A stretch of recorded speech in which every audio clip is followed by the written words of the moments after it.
बिस्मिल्लाहिर्रहमानिर्रहीम। आज हम गुफ्तगू करेंगे सैयद इकरारुल हसन साहब के बारे में। सैयद इकरारुल हसन साहब का ये कहना है कि पीर हा खतीब वो एक जालसाज और शोबदाबाज इंसान है, लेकिन अभी तक सैयद इकरारुल हसन साहब इस बात को साबित नहीं कर सके कि पीर हा खतीब वो एक जालसाज और शोबदाबाज इंसान है। अभी तक सैयद इकरारुल हसन साहब की जितनी भी वीडियोस आ चुकी हैं, किसी एक वीडियो में भी उन्होंने कोई ऐसा सबूत पेश नहीं किया जिससे ये बात साबित हो सके कि पीर हा खतीब वो एक जालसाज और शोबदाबाज इंसान है। सैयद इकरारुल हसन साहब ने जो सबसे पहली वीडियो नशर की, उस वीडियो के अंदर उन्होंने एक बनावटी मरीज बनाया, उसके मुंह से कीले और गोलियां बरामद की और कहा कि जिस तरह मैं गोलियां और कीले बरामद कर रहा हूं, इसी तरह की एक और वीडियो में आपके सामने लाने वाला हूं। उसमें मैं एक मरीज की आंख से चैन बरामद करूंगा, जिस तरह के पीर हा खतीब वो बरामद करते हैं।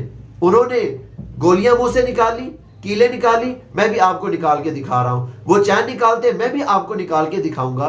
बात यह है कि सैयद इकरारुल हसन साहब की ऐसी वीडियोस बनाने पर क्या ये बात साबित हो जाती है कि पीर हा खतीब वो एक जालसाज और शोबदाबाज इंसान है? इससे ये बात साबित नहीं होती। एक और जगह पर सैयद इकरारुल हसन साहब ने ये बात उठाई कि पीर हा खतीब के पास इतने ज्यादा असासे हैं, कहां से आए? लेकिन उन्होंने ये बात साबित नहीं की कि उनके असासे करप्शन से बने हुए हैं। तो उनके असासों पर सिर्फ सवाल उठाना इस बात को साबित नहीं करता कि पीर हा खतीब वो एक जालसाज और शोबदाबाज इंसान है। इसी तरह सैयद इकरारुल हसन साहब ने लिबर्टी में प्रोग्राम किया और उस प्रोग्राम के अंदर जिन लोगों के बयानात नशर किए, वो बयानात थे कि लोगों ने कहा कि हम दम करवाने गए, हमारे अजीजो कारब दम करवाने गए, उनको कोई अफाका नहीं हुआ, वो फलां दिल का मरीज था, वो दम करवाने गया और वो मर गया। देखें, इस तरह के बयानात रिकॉर्ड करने से ये बात साबित नहीं होती कि वो एक जालसाज और शोबदाबाज इंसान है। मरीज का सेहत याब ना होना इस बात को साबित नहीं करता कि मुआलिज दो नंबर है। लेकिन इसका आप दूसरा रुख देखिए कि यहां पर आप प्रोग्राम कर रहे हैं और उन लोगों के बयानात नशर कर रहे हैं जो आपकी तायद करते हैं और पीर हा खतीब की मुखालफत करते हैं। और बहुत सारे सहाफी पीर हा खतीब के पास भी पहुंचे हैं और वहां पर जाकर उन्होंने लाइव प्रोग्राम किया है, वहां पर उनके मरीजों से गुफ्तगू की है। वहां पर बहुत सारे लोग ऐसे जिन्होंने बताया कि हम बीमार थे, हमें यहां से शिफा मिली। देखिए, शिफा देने वाली अल्लाह की जात है, लेकिन कोई बहाना बनता है, कोई मुआलिज होता है। वहां पर बहुत से लोगों ने कहा कि हम बरस से बीमार थे, यहां से अल्लाह ताला ने हमें शिफा अता फरमाई।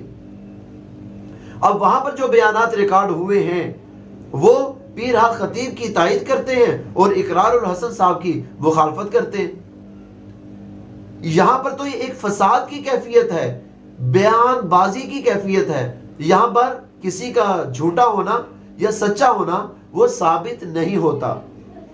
सैयद इकरारुल हसन साहब का यह कहना भी है कि शायद पीर हा खतीब कुछ पढ़े बगैर शुफ कर देते हैं, लेकिन पीर हा खतीब कहते हैं कि मैं कुरान करीम पढ़कर शुफ करता हूं और अल्लाह सेहत देते हैं।